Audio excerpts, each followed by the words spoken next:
RT, we love to shed light on some of the stories that usually don't make their way to primetime. Well, it seems that we have a story that's been gaining steam. Ron Paul's quest for the White House using an unorthodox delegate strategy is getting noticed finally, and the RNC is getting nervous. According to a report in the Las Vegas Sun, a letter was delivered to Nevada's GOP chair. The RNC's chief counsel said that if Ron Paul's delegates get too many seats, the entire state may not be represented at the convention this summer in Tampa. Paul's supporters are racking up victories left and right, and that could complicate Romney's anticipated inauguration. He's already won a majority of the delegates in Iowa, Minnesota, and Washington. And now his campaign is also organizing victories in Louisiana and Alaska, where one of Paul's supporters was just elected as Alaska's Republican Party chair. So will Ron Paul cause enough of a stir that could upset the entire convention? Here to join me now is Mary Willison, volunteer organizer and Ron Paul supporter. Hey, Mary, I heard that you just met Ron Paul last night. Tell us a little bit about it. I did, yeah. There was a rally at the Cal State Fullerton in Southern California. I guess it's near Anaheim and or Orange County, and it was a beautiful turnout. I helped volunteer and registered thousands of new Republicans into the party to vote for Ron Paul in the June 5th primary, because we have a closed primary here in California, so you have to be registered by May 21st deadline in order to vote in that primary. And Ron Paul's support is growing. The momentum is incredible.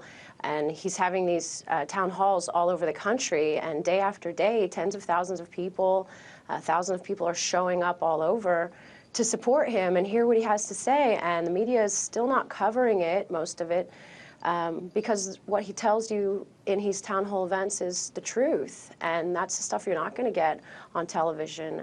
What do you think about this fear-mongering coming from the RNC saying, you know, if Ron Paul wins these delegates, then don't show up? I mean, that's pretty interesting.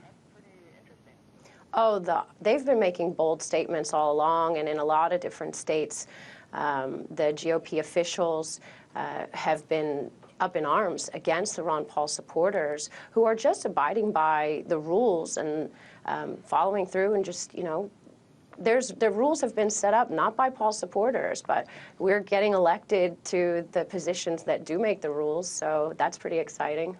Yeah, he's almost playing a game of chess here, and Romney's kind of, you could tell he's getting scared. Talk a little bit about what happened in Massachusetts, where Romney was governor.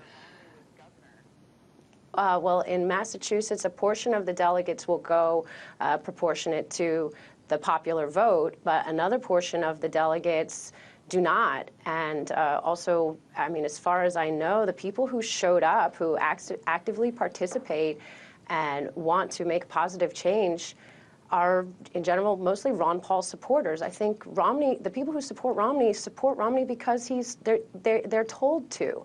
Whereas the people who support Ron Paul do it because the man is a patriot and he's really standing up for the American people and fighting for us and has the track record of 30, 40 years doing that, and you can look back and you can see that.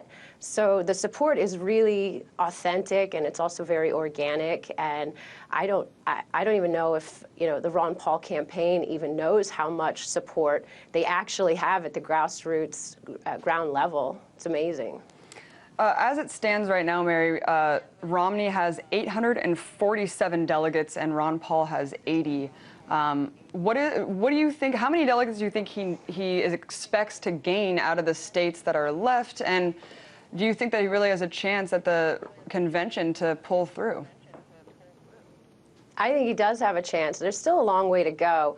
A lot of the primaries and things that happened, straw polls and stuff, were non-binding. So it is the delegate process, which has been Ron Paul's strategy all along, was to promote the delegate process and get the grassroots, get the Ron Paul supporters out there and becoming active, getting elected and things like that. I think that the 844 or whatever delegate tally that they're giving you is completely false, especially since so many of those states haven't had their conventions yet. So the Associated Press, which is a media pyramid scheme. They report and then expect it to trickle down and everybody else reports the same thing. They're not accurate, and we've been lied to by them before, and unfortunately there's a monopoly on the majority of our media here, and you can just trace it back and find out that the same people manipulate other industries and monopolize a lot of our industries here, especially banking, which is one of the main reasons why so many people support Ron Paul, is because he's exposing the whole system, this whole banking system that's bankrupting so many millions of Americans. It is interesting, Mary, that the press that you're talking about likes to call this a coup, and that Ron Paul supporters are playing these games that are upsetting the election. When as you said, he's just playing by the rules that are laid out. Could you talk a little bit about what are the role of superdelegates here? As far as I can tell, superdelegates are usually spots filled by people who've been in the party for a long time. Maybe they're a chairperson, a central committee member, or a local GOP official, an elected Republican or something. So those spots are usually, it's like a Ron Paul supporter may not be able to get that position because it's an establishment GOP's seat that's going to get it. I don't know if they have any strength in their vote. I don't think their voting power has any more strength than any others. And I think that Ron Paul's people are getting elected to those positions, so soon they'll be the superdelegates. It is interesting that Ron Paul's guy just got to the head of the Alaska chair, and it is upsetting the RNC all across the board. Talk a little bit about, Gingrich just dropped out officially. Where do you think that his delegates will go? Have you heard anything about that? Well, I think I mentioned it before that the thing about these delegates are that they're people. So, and one thing I can tell you about most of these people, these delegates, is that they're pretty tired of being taken for granted. So we don't even know where they're going to go or who these people are. But I think that the people who get involved in this whole delegate process are patriotic people who care about making a positive change for our nation.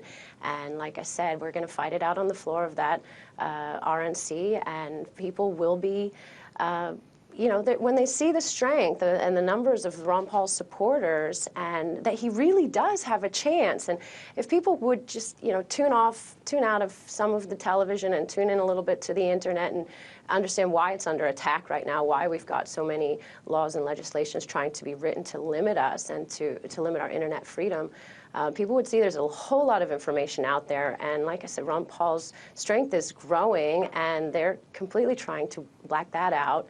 But he really can win. And I think that Romney is absolutely no threat to Obama. Like I said, there is no contrast between the two of them. Romney is, you can call him a moderate, but I would say he's a liberal. I'd say he has the same views. He's supported all of the same things that Obama has done while he's been in office, including the National Defense Authorization Act. He said he would have signed it as it is. He supports the Federal Reserve banking system. He supported the bailouts. Everything. Mary, he's He's not a part of the solution. Mary, I just wanted to ask you one question about last time you were on here. I asked you, would you support Ron Paul if he chose to run Libertarian, if by chance he didn't get the nomination at the convention?